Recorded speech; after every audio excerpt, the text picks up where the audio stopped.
This budget, like the last one, will be an attack on aspiration, an attack on alarm clock Britain, an attack on those who get up in the morning.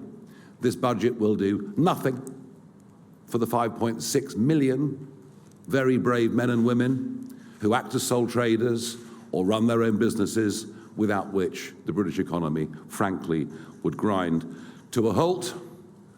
And I think we can say with some confidence that this budget will be very, very good for those who don't want to work and want to live on benefits, which is very different to a civilized society looking after those that are unable to look after themselves.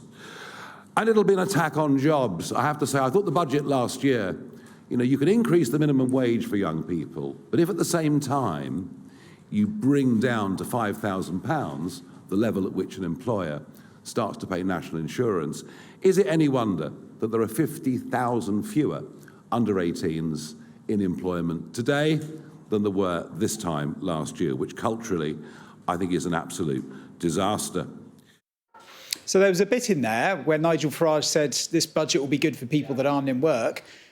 Pretty much identical to something Kemi Badenoch said. She said that they'll be hiking in-work taxes to give money to people out of work because those are the only people that will vote for Labour now. So it's a bit of a rehearsal of the sort of strivers versus shirkers argument we heard under the coalition government. That's sort of painting a picture of someone staying in bed late on benefits while someone gets up early to go and do shift work. Now, the dividing line that I think the Conservatives have been trying to draw with reform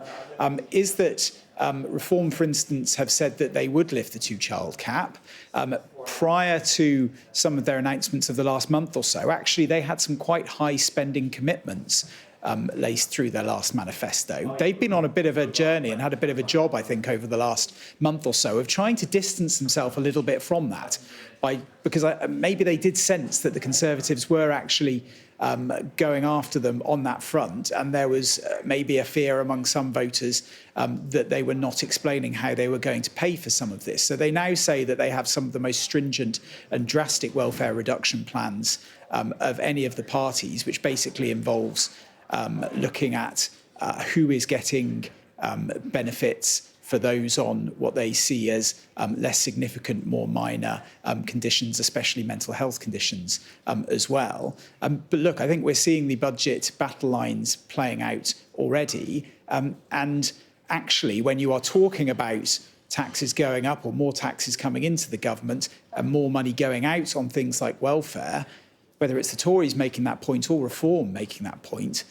they have actually got a fairly credible argument, and it's one that Rachel Reeves will need to find a way to push back on when she gets up in 8 days' time.